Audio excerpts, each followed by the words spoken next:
తెలంగాణ కాంగ్రెస్ నేతల చలో రాజ్భవన్ ఉద్రిక్తంగా మారింది. రాజ్భవన్ వైపు వెళ్తున్న కాంగ్రెస్ నేతలను పోలీసులు అడ్డుకున్నారు. దీంతో పోలీసులకు కాంగ్రెస్ నేతలకు మధ్య స్వల్ప తోపులాట జరిగింది. తమను అడ్డుకోవడాన్ని నిరసిస్తూ నేతలు రోడ్డుపై బైఠాయించారు. దీంతో పోలీసులు వారిని అరెస్ట్ చేశారు. దీంతో పరిస్థితి ఉద్రిక్తంగా మారింది. కాంగ్రెస్ నేతలు టీపీసీసీ చీఫ్ పొన్నాల, ఉత్తమ్ కుమార్ రెడ్డి, శ్రీధర్ బాబు సహా పలువురు నేతలను పోలీసులు అరెస్ట్ చేశారు. వారిని గోషామహల్ పోలీస్ స్టేషన్కు తరలించారు. అయితే పోలీస్ స్టేషన్ వద్ద కాంగ్రెస్ నేతలు ఆందోళనకు దిగారు.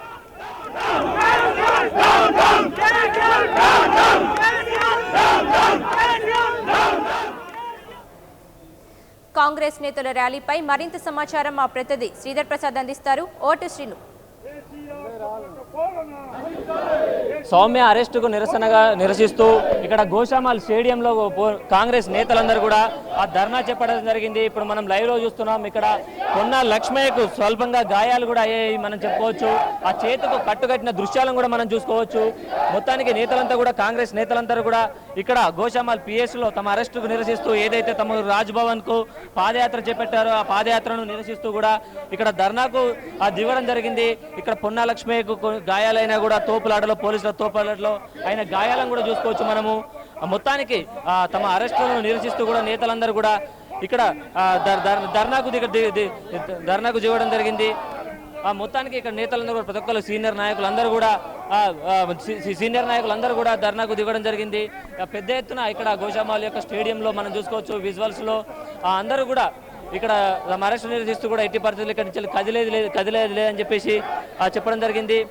మొత్తానికి మన నేతల వాళ్ళు కూడా మాట్లాడడానికి ఆసక్తి చూపడం లేదు. అలసిపోయిన నేతలు కూడా మొత్తానికి అందరూ కూడా ఇక్కడ మనం విజువల్లో చూస్తున్నాం. సీనియర్ నాయకులందరూ కూడా కొంతమంది జానారెడ్డి, డిఎస్ లాంటి కాంగ్రెస్ లీడర్లు తప్ప మిగతా వాళ్ళందరూ కూడా ఇక్కడ చేరుకున్న పరిస్థితి. ఒక్కొక్కరుగా కార్యకర్తలు కూడా ఇక్కడికి చేరుకుంటున్నారు. సౌమ్య మనం చూస్తే విజువల్లో కనుక చూసుకున్నట్టయితే లీడర్లు అందరూ కూడా అందరూ కూడా ఇప్పుడు అలసిపోయిన మనం మాట్లాడించే ప్రయత్నం చేసేప్పుడు కూడా మాట్లాడలేని పరిస్థితి కనుక చూసుకోవచ్చు. ఇక్కడ పొన్నా లక్ష్మయ్యను మనం ప్రత్యేకంగా పొన్నా లక్ష్మయ్యను విజువల్లో చూసుకున్నట్టయితే తను చేతికి గాయమైన విజువల్ కూడా మనకు కనిపిస్తుంది. పోలీసులు మనం విజువల్లో చూస్తున్నాం. ఏసీపీ కూడా ఇక్కడనే వీళ్ళని బుజ్జగించడానికి వస్తున్న ప్రయత్నం చేస్తున్నాడు. నేతలందరినీ కూడా తాము సహకరించాలి అని చెప్పేసి ఆ నేతలని బుజ్జగిస్తున్న విజువల్ను కూడా మనము లైవ్ లో చూస్తున్నాము. మొత్తానికి తమ అనుకున్న విధంగా రాజ్భవన్కు వెళ్ళాలనుకున్న నేతలు మాత్రం పోలీసులు అడ్డుకొని అరెస్ట్ చేసి గోషామహల్ తీసుకొచ్చిన తరుణంలో కూడా గోషామహల్ పోలీస్ స్టేడియంలో కూడా అందరూ ధర్నాకు దిగడం జరిగింది. మొత్తానికి ఆ నేతలతో పోలీసులు మళ్ళీ సంప్రదింపులు జరుపుతున్నారు. ఎట్టి పరిస్థితుల్లో కూడా ఆ ధర్నాను అడ్డుకున్న పోలీసులు కూడా ధర్నాను కూడా భగ్నం చేయాలని చెప్పేసి పోలీసులు చూస్తున్నారు. కూడా కార్యకర్తలు కూడా వాళ్ళని అడ్డుకుంటున్న పరిస్థితులు చూసుకోవచ్చు. పోలీసులను ఇక్కడ పోలీసులు ఆ నేతలను బుజ్జగిస్తున్నారు. మీరు సహకరించాలని చెప్పేసి పోలీసులు నేతలు బుజ్జగిస్తున్నారు. ఇక్కడ ఆ కార్యకర్తలు కూడా భారీ ఎత్తున మళ్ళీ చేరుకుంటున్నారు. ఇక్కడ కూడా కొంచెం ఉద్రిక్తమైన వాతావరణం మాత్రం చూడుకుంటుంది. ఇక్కడ కార్యకర్తలు నేతలు కూడా పోలీసుల రిక్వెస్ట్ విభేదిస్తున్నారు. మనం విజువల్లో చూస్తున్నాము. ఇక్కడ నేతలందరూ కూడా ఒకరొకరు చేరుకుంటున్న ఆ తరుణంలో కూడా నేతలెవరు కూడా పోలీసుల విజ్ఞప్తులకు సహకరించడం లేదు. నేతలందరినీ కూడా మనము విజువల్లో చూసుకోవచ్చు. పోలీసులు ఎంతసేపు ప్రయత్నాలు చేసినా కూడా నేతలెవరు కూడా సహకరించడం లేదు.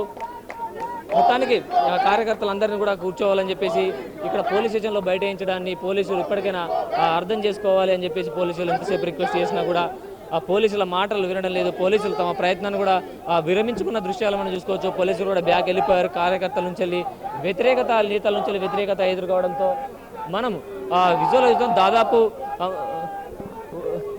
ఉన్న సీనియర్ లీడర్లు అందరూ కూడా మనం ఎవరితో మాట్లాడించే ప్రయత్నం చేస్తున్నప్పటికి కూడా కొంచెం నేతలందరూ ఇప్పుడే ఆ ర్యాలీలు అలసిపోవడం వల్ల కూడా మనకు మాట్లాడలేని పరిస్థితి మాత్రం ఏర్పడిందని చెప్పుకోవచ్చు. మనతో ఇప్పుడు చూసుకున్నట్టయితే నేతలందరూ కూడా ఎవరు కూడా అంటే స్పందించలేకుండా మౌనంగా నిరాహార దీక్ష చేస్తున్నారు. మొత్తానికి కార్యకర్తలు కూడా మహిళా కార్యకర్తలు కూడా ఇప్పుడిప్పుడే చేరుకున్నారు. మొత్తం మనము చూసినా కూడా ఈ ధర్నా కార్యక్రమం అంతా కూడా ఒక పెద్ద ఎత్తున కార్యకర్తలు మనం విజువల్లో చూసుకుంటున్నాము. చాలా మంది కార్యకర్తలు కూడా చేరుకున్నారు ఇక్కడికి. భారీ ఎత్తున కూడా ఈ కార్యకర్తలు అందరూ చేరుకొని కూడా ఇక్కడ నిరసన కార్యక్రమాల్ని చేస్తున్నారు. మొత్తం మనం బయట కొంతమంది నేతలతో ఎవరితో మాట్లాడే ప్రయత్నం చేద్దాము. ఈ పోలీసుల అడ్డుకున్న తీరు కానీ అది కానీ మనతో మాట్లాడడానికి కొంతమంది కాంగ్రెస్ నేతలు ఉన్నారు. చెప్పండి, మొత్తానికి ఈ యొక్క పోలీసులు అడ్డుకున్న తీరు కావచ్చు, దీన్ని మీరు ఏ విధంగా పరిగణిస్తున్నారు? పోలీసులు నిజంగా చెప్పాలంగా పోలీసులు చాలా అది ఉంది అండి. కాంగ్రెస్ పాలన నిజం చెప్పాలి, ఇది పోలీస్ రాజ్యంగా ఉంది. కేసీఆర్ పాలన మొత్తం పోలీస్ పాలనగా ఉంది, దొరల పాలన పోలీస్ పాలనగా ఉంది అండి. ఇంకా ఏమని చెప్తుంది? సో మొత్తానికి ఇది కేసీఆర్ పాలన దొరపాలన తలపిస్తుంది. నేతలు మాత్రం మనం ప్రస్తుతానికి ఇక్కడ చూసాము, అందరూ కూడా ధర్నాకు దిగడం జరిగింది. మౌన దీక్షను చేపట్టి ఇక్కడ దీక్ష చేస్తున్న సిచ్యువేషన్స్ మనం చూసుకోవచ్చు. Thank you Sridhar.